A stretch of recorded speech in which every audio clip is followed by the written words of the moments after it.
লালু মিশালি জাপানি এটা জেডু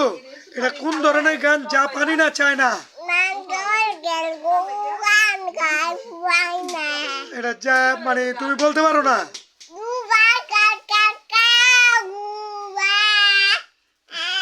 গান শেষ হয় না রে ভগবান গুয়া বলো আলু বলে ঠিক আছে